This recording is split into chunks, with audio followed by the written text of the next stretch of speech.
अस्सलाम वालेकुम दोस्तों, आज की इस वीडियो में मैं आपको बताने वाला हूं कि आपको सैमसंग गैलेक्सी J6 ख़रीदना चाहिए या फिर नहीं ख़रीदना चाहिए।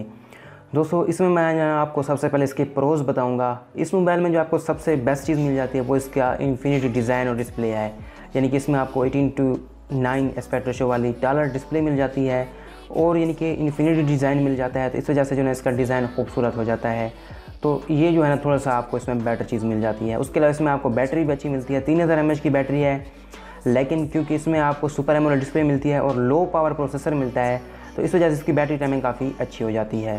तो इसके अलावा एक और आपको इसमें प्रो मिल जाएगा, वो ये है कि इसमें आपको डेडिकेटेड SD कार्ड स्लॉट मिल जाएगी, यानी कि आप 2 सिमों के साथ एक SD कार्ड भी डाल सकेंगे। तो दोस्तों ये है इसमें प्रोज। इसके अलावा इसमें मुझे कोई इसका प्रो नहीं मिला। अब हम बात करेंगे कॉन्स के हवाले से कि इस मोबाइल को क्यों नहीं खरीदना चाहिए या फिर इसमें आपको क्या क्या ड्रॉबैक्स मिल जाएंगे। तो इस मोबाइल में जो आपको सबसे पहला कॉन मिल जाता है वो ये है कि इसमें आपको बेसिक सेंसर नहीं मिलते। सैमसंग का पता नहीं क्या मसला है, वो समझता है कि जो सैमसंग की जो J सीरीज़ है इसमें आपको सेंसर नहीं देने चाहिए क्योंकि जो सेंसर होते हैं वो लग्जरी फीचर्स होते हैं। हालांकि ऐसा नहीं है। जो कि बेसिक सेंसर हो गया, जिस तरह लाइट एम्बिएंट सेंसर हो गया, कंपास सेंसर हो गया, जायरोस्कोप सेंसर हो गया, तो ये कोई भी लग्जरी सेंसर नहीं है बल्कि बेसिक सेंसर हैं और बिल्कुल सस्ते सेंसर हैं। आपको 10,000 के मोबाइल में मिल जाते हैं, लेकिन ये मोबाइल 25,000 का है। इसमें आपको कोई भी बेसिक सेंसर नहीं मिलता। ना तो इसमें आपको ऑटो बैटरी मिलेगी, ना जायरोस्कोप मिलेगा, ना इसमें आपको कंपास सेंसर मिलेगा। तो इतनी प्राइस रेंज में जो है ना इस मोबाइल में सेंसर का ना होना समझ से बाहर है। और सैमसंग ऐसा अब नहीं कर रहा, ये काफ़ी अर्से से कर रहा है। जब से उन्होंने J सीरीज़ लॉन्च की है, J सीरीज़ में आपको ये सेंसर नहीं दे रहा। उसके लिए इसमें आपको जो दूसरा मसला मिलता है वो इसका प्रोसेसर है। जैसे कि मैं आपको बता चुका हूँ कि इसका जो प्रोसेसर है वो लो पावर है। क्योंकि लो पावर है तो इसकी परफॉर्मेंस भी बिल्कुल ही लो है। इसमें आपको जो Exynos 7870 प्रोसेसर मिलता है वो लगभग 2 साल पुराना है, क्योंकि ये जो प्रोसेसर था J7 16 में आया था, फिर J7 प्राइम में आया था, J7 ऑन में आया था। तो इन सब में जो है पुराना प्रोसेसर आया था, लेकिन अब 2 साल बाद भी आपको 2018 में भी वही प्रोसेसर मिल रहा है। तो परफॉर्मेंस की वजह से आपको कोई भी फ़र्क नज़र नहीं आएगा।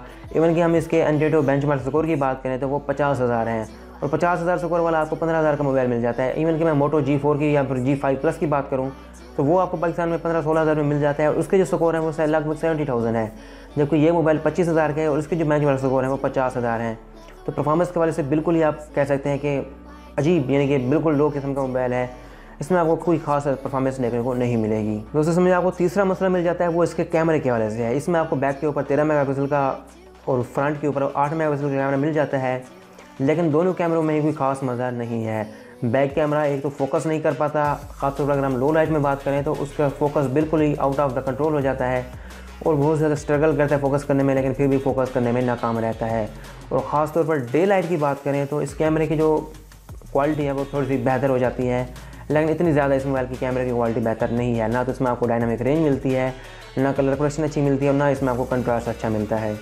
और हम फ्रंट कैमरे की बात करें तो फ्रंट कैमरे में तो आपको डिटेल बिल्कुल भी नहीं मिलती। कोई भी आप इमेज लेंगे उसके पीछे आपको डिटेल जो है ना वो बिल्कुल गायब हो जाएगी। दोस्तों इसमें जो आपको चौथा ड्रॉबैक मिलेगा वो ये है कि ये ओवर प्राइस है। जैसे कि मैं आपको बता चुका हूँ कि 25,000 की प्राइस रेंज में इसमें आपको जो स्पेक्स मिलने लगी हैं वो 15,000 के मोबाइल वाली हैं, तो डेफिनेटली ये मोबाइल ओवर प्राइस होगा।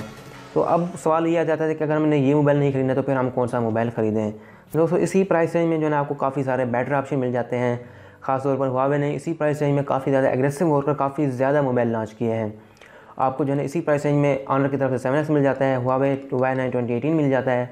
इवन कि हुआवे का Mate 10 लाइट जो है वो भी आपको 2-3 हज़ार ज़्यादा डाल के मिल जाएगा।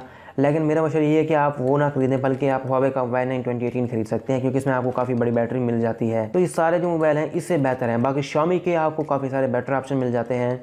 इस मोबाइल लिस्ट में आप कह सकते हैं कि बाकी जितनी भी कंपनियाँ हैं, चाइनीज़ कंपनियाँ हो गया या फिर हुआवे हो गया, उन सब में जो है ना आपको इससे बेटर ऑप्शन मिलता है। खासतौर पर सैमसंग J6 में आपको सिर्फ एक ही बेटर ऑप्शन मिल जाता है जो कि डिस्प्ले डिज़ाइन वगैरह है।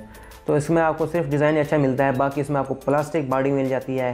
हालांकि ये यूनी बॉडी है, यानी कि इसमें आपको नॉन रिमूवेबल बैटरी मिलती है, लेकिन फिर भी इसका जो डिज़ाइन है वो प्यारा है लेकिन प्लास्टिक का बना हुआ है। तो इसमें आपको मेटालिक डिज़ाइन भी नहीं मिलता। तो काफ़ी ज़्यादा इश्यूज़ हैं इस मोबाइल में। तो मेरा नहीं ख्याल कि आपको ये मोबाइल ख़रीदना चाहिए जब तक आप जो है ना सैमसंग के डाई हार्ड फ़ैन ना हो। हाँ, अगर आप सैमसंग के फ़ैन हैं, सैमसंग के अलावा आपको कोई भी मोबाइल नज़र नहीं आता, तो इस प्राइस रेंज में ये मोबाइल अच्छा है, आप ख़रीद सकते हैं। आई होप दोस्तों आपको ये वीडियो पसंद आई होगी। अगर आप इस तरह की मज़ीद वीडियो देखना चाहते हैं तो चैनल को सब्सक्राइब कर लें, ताकि जब भी मैं इस तरह की वीडियो बनाऊँ तो आपको मिल जाए। दोस्तों मैं आमिर, आप देख रहे हैं उर्दू टेक। अल्लाह हाफिज़।